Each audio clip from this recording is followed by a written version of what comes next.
From Southern California to developing countries around the world, nursing supervisor Eithne Keegan's sense of justice and compassion has no boundaries. Her gentle and humble spirit is present in everything she does, and her heart for meeting the needs of the vulnerable calls us to advocate for our communities, both near and far. With her heart and her hands, Eithne extends the healing ministry of Jesus and inspires others to do the same. For this and many other reasons, Eithne is the recipient of the Values in Action Award for Justice. Eithne is the nursing supervisor that all nurses want to see on their shift when they come in, because I hear from nurses all the time that they feel so secure and wonderful when Eithne's on because they feel like she listens to them, she's there for them, she supports them, she makes sound decisions, she's calm, she can calm any situation, which really is reinforcing to the staff to know that they have that kind of support behind them. We were called to the emergency room about a concern that a family member had, and the family member was quite upset. Within minutes, Eithne had gained her trust just with her very kind and non-judgmental words, and listened with a pure heart, and at the very end, closed our meeting with a prayer. I would have to say that that encounter was very, very special. It truly was transformational in that at that moment in time, we were able to offer spiritual support, emotional support to a family member that was quite upset, and leave the situation with all of us feeling better. What justice means to me is, looking out for other people, the community at large, and our neighbor, our good neighbor. Just being fair to everybody and just letting everybody know that they have a place in life and that they're worth something in life. And that's what justice means to me. What I think of Eithne, I think of always good deeds.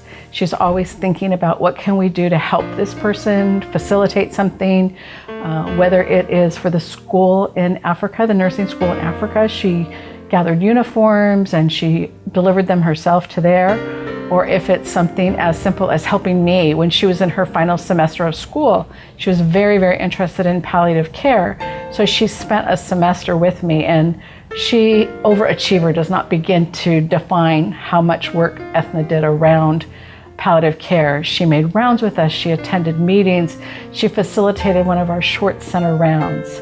So she's just an amazing woman, and she does it all with just a God-loving heart. Eithne is not only concerned about herself, she's concerned about the flourishing of all of the people who report to her.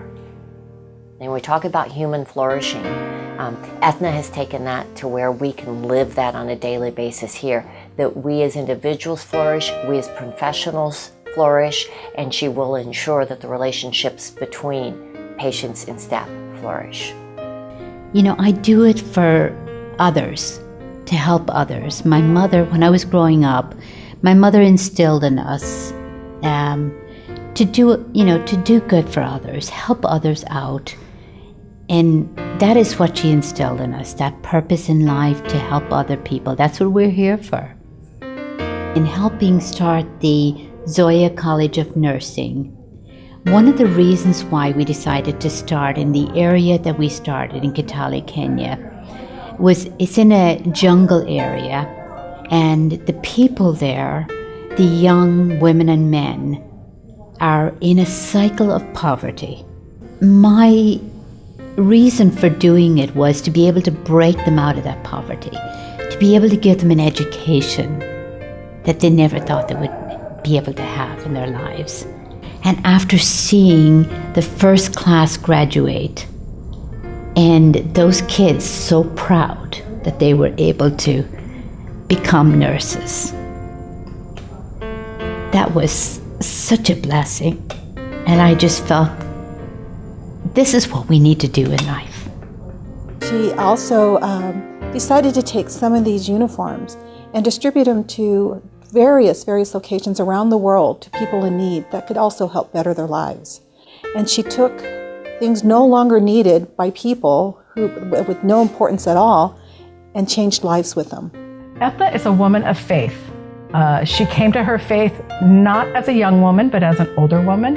And I think what that brings in is true life experience and understanding of people, at the same time understanding God's grace.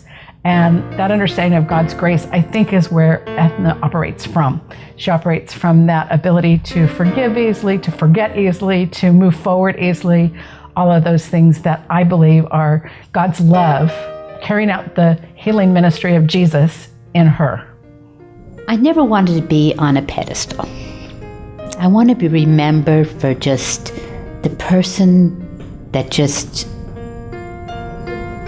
walked by your side and touched your life in a way that no others could. And there's, when I leave this world, I want to just people to say, I remember her for how she lived her life.